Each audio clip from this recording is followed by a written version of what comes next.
রাসূল সাল্লাল্লাহু আলাইহি ওয়াসাল্লাম নিজে যেমনি অনুসরণীয় নেতা ছিলেন, অনুকরণীয় নেতৃত্ব দিয়েছেন, তিনি এরকম নেতৃত্ব তৈরিও করে গিয়েছেন। ঠিক কিনা বলেন? আল খোলাফা আর রশিদিন আল মাহদিয়িন, তাদের কথা যদি খেয়াল করেন, আবু বকর রাদিয়াল্লাহু তাআলা আনহুর ব্যাপারে তো ওনার প্রচ্ছন্ন কিছু ইঙ্গিতও ছিল। ওনার অবর্তমানে নামাজ পড়িয়েছে কে? মসজিদে নববীতে আবু বকর রাদিয়াল্লাহু তাআলা আনহু। ওনার হজ পালনের আগে হজের জন্য পাঠিয়েছিলেন কাকে?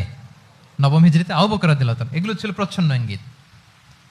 এবং সাকিফায়ে বনু সাঈদাতে ওমরে ফারুক বললেন যে আপনাকেই আমরা নেতা মানি, সবাই এক বাক্যে মেনে নিল। আজও ওই জায়গাটা মসজিদে নববীর এক পাশে সাকিফায়ে বনু সাঈদার বড় সাইনবোর্ড আছে, ওখানে বিকেলবেলা আনসারী সাহাবারা বসে গল্প করতেন।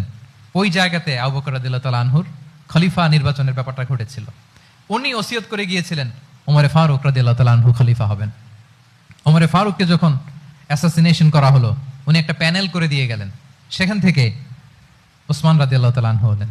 ওসমান রাদিয়াল্লাহু তাআলা আনহুর হত্যা পরবর্তী উদ্ভূত পরিস্থিতিতে আলী রাদিয়াল্লাহু তাআলা আনহু হলেন। একজনের চেয়ে আরেকজন শ্রেষ্ঠ, একজনের চেয়ে আরেকজনের মানাকে অসাধারণ অসাধারণ। এই যে নেতৃত্ব রাসূল সাল্লাল্লাহু আলাইহি ওয়াসাল্লাম এটা জীবদ্দশায় তৈরি করেছেন। যার যেখানে ক্যাপাসিটি দেখেছেন তাকে ওই দিকে উদ্বুদ্ধ করেছেন।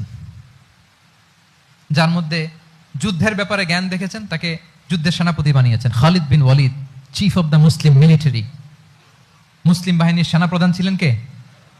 খালিদ বিন ওয়ালিদ। ওনার দিয়ে কখনো কবিতা লিখতে পাঠাইছেন রাসূল সাল্লাল্লাহু আলাইহি ওয়াসাল্লাম? কিন্তু হাসান বিন সাবিতকে দিয়ে কি করছেন? শুধু কি কবিতা লেখানো, ওনার মিম্বরের পাশে মসজিদে নববীতে আরেকটা মিম্বর বানাই দিয়েছেন, স্টেজ, যে তুমি এখানে দাঁড়িয়ে এমন জ্বালাময়ী কবিতা লিখবে যেন গুজবাম হয় মুসলমানদের, জিহাদের ময়দানের জন্য ঝাঁপিয়ে পড়ে। তাহলে খালিদ বিন ওয়ালিদকে দিয়ে এক কাজ করিয়েছেন, হাসান বিন সাবিতকে দিয়ে আরেক কাজ করিয়েছেন। মুআদ ইবনে জাবাল রাদিয়াল্লাহু তাআলা আনহু প্রশাসনিক কার্যক্রম ভালো বুঝতেন। মদিনা রাষ্ট্রের সবচাইতে বড় সিনিয়র আমলা ছিলেন মুআদ ইবনে জাবাল। ইয়ামানের গভর্নর করে পাঠিয়েছেন। ওনার এটাতে যোগ্যতা ছিল। যার যেখানে তিনি প্রতিভা দেখেছেন ইসলামের কল্যাণে রাসূল সাল্লাল্লাহু আলাইহি ওয়াসাল্লাম ওই প্রতিভাগুলোকে কাজে লাগিয়েছেন। এইভাবে ওনার সাকসেশন ম্যানেজমেন্টকে উনি গড়ে তুলেছেন।